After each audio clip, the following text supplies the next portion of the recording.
Welcome to the second lesson of Module 3 of our cybersecurity course.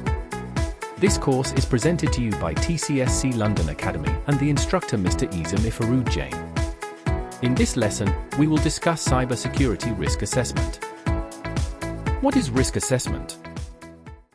Risk assessment is the process of identifying and prioritizing risks to the business. Without an assessment, it is impossible to design good security policies and procedures that will defend your company's critical assets. Risk assessment requires individuals to take charge of the risk management process. These can be either senior management or lower-level employees. A risk assessment can be top-down or bottom-up. If senior management is driving the process, it's considered top-down security, which is the preferred method. Senior management knows the goals and objectives of the company and are ultimately responsible. With senior management support, security will gain added importance. Management can also set the tone and direction of the security program and can define what is most critical. Bottom-up security refers to a process by which lower-ranking individuals or groups of individuals attempt to implement better security management practices without the active support of senior management. Even if these individuals can successfully determine risks and suggest good controls, they'll have a hard time procuring the needed funds for implementation. The first type that we will cover is quantitative assessment.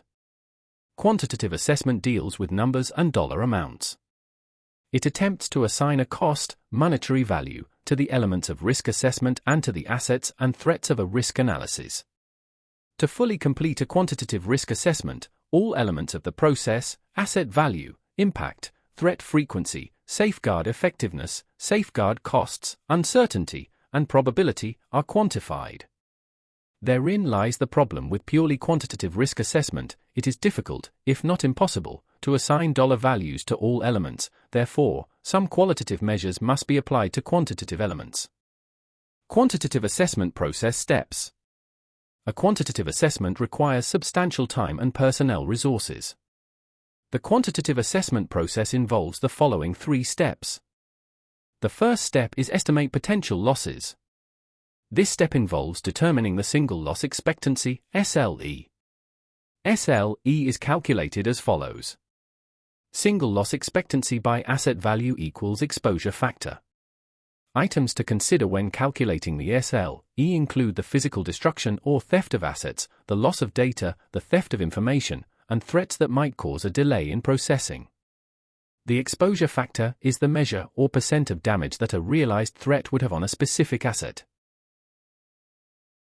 Second step is conduct a threat analysis. The purpose of a threat analysis is to determine the likelihood of an unwanted event. The goal is to estimate the annual rate of occurrence, ARO. Simply stated, how many times is this expected to happen in 1 year? ARO stands for annualized rate of occurrence. Determine annual loss expectancy. This third and final step of the quantitative assessment seeks to combine the potential loss and rate per year to determine the magnitude of the risk. This is expressed as annual loss expectancy, ALE. ALE is calculated as follows: annualized loss expectancy, ALE, by single loss expectancy, SLE, equals annualized rate of occurrence, ARO. Calculation of costs. When performing the calculations discussed in this section, you should include all associated costs, such as lost productivity, cost of repair, value of the damaged equipment or lost data, cost to replace the equipment or reload the data. When these costs are accumulated and specific threats are determined, the annualized loss expectancy can be calculated. This builds a complete picture of the organization's risk and allows the organization to plan an effective strategy. Take a moment to review the following table. We can work through the virus risk example given here. First, you need to calculate the SLE. The SLE requires that you multiply the exposure factor by the asset value. $9,450 multiplied by 0.17 equals $1,650. The asset value is the value you have determined the asset to be worth. The exposure factor is the amount of damage that the risk poses to the asset. For example, the risk management team might consult with its experts and determine that 17% of its Word documents and data could be destroyed from a virus. Next, the ARO is calculated. The ARO is the frequency at which this event is expected to happen within a given period of time. For example, the experts might have determined that there is a 90% chance of this event occurring within a 1-year period. Finally, the ALE is calculated. The ALE is the SLE multiplied by the ARO. $1,650 x 0.9 equals $1,485. This third and final step of the quantitative assessment seeks to combine the potential loss and rate per year to determine the magnitude of the risk. You can interpret this figure to mean that the business should expect to lose an average of $1,485 each year due to computer viruses. Automated tools are available that minimize the effort of the manual process. These programs enable users to rerun the analysis with different parameters to answer what ifs. They perform calculations quickly and can be used to estimate future expected losses easier than performing the calculations manually. Now let's take a look at qualitative assessment. Qualitative assessment is scenario-driven and does not attempt to assign dollar values to components of the risk analysis. Purely quantitative risk assessment is hard to achieve because some items are difficult to tie to fixed dollar amounts.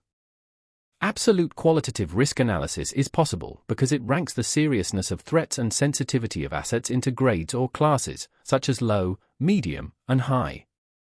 An example of this can be seen in NIST 800-26, a document that uses confidentiality, integrity, and availability as categories of loss and then ranks each loss based on a scale of low, medium, and high. The ranking is subjective. Low, minor inconvenience that could be tolerated for a short period of time. Medium, could result in damage to the organization or cost a moderate amount of money to repair. High, would result in loss of goodwill between the company and clients or employees. Could result in a legal action or fine, or cause the company to lose revenue or earnings. The following table displays an example of how this process is performed. As you can see, no dollar amounts are used. Potential loss is only ranked as high, medium, or low.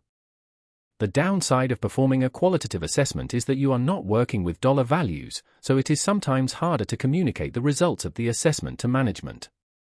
Another downside is that it is derived from gut feelings or opinions of experts in the company, not always an exact assessment that senior management will want to receive from you. Other types of qualitative assessment techniques may include the Delphi technique, a group assessment process that allows individuals to contribute anonymous opinions.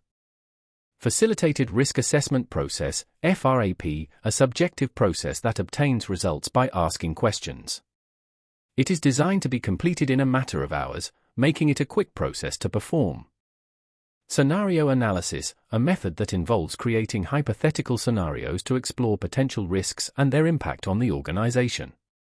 This technique helps stakeholders envision different outcomes and develop strategies to mitigate risks. SWOT analysis, strengths, weaknesses, opportunities, threats, a structured approach for evaluating an organization's internal strengths and weaknesses, as well as external opportunities and threats. SWOT analysis helps identify risks and opportunities that may impact the organization's ability to achieve its objectives. Risk matrix, a visual representation of risks plotted on a matrix based on their likelihood and impact. Risk matrices help prioritize risks by categorizing them into high, medium, and low-risk categories, enabling organizations to focus their resources on addressing high-priority risks. The NSA Information Assurance Methodology, IAM. The NSA developed the IAM in 1998 in response to Presidential Decision Directive, PD-63. PD-63 mandated that all federal computer systems be assessed to determine their overall security. The purpose of the IAM is to review an organization's InfoSec posture, identify potential vulnerabilities, and provide recommendations on their elimination or mitigation. It uses the security triad, confidentiality, integrity, and availability, as a basis of assessment. In this lesson, we covered risk assessment. We discussed quantitative risk assessment, the quantitative assessment steps, and how to calculate a cost of a risk for an organization. We've also covered qualitative risk assessment and how to rank the seriousness of threats and sensitivity of assets into grades or classes. Last, we listed some other qualitative assessment techniques that you may face in the field. Let's move into our next lesson, risk management strategies. Stay with us to learn more about it. See you there.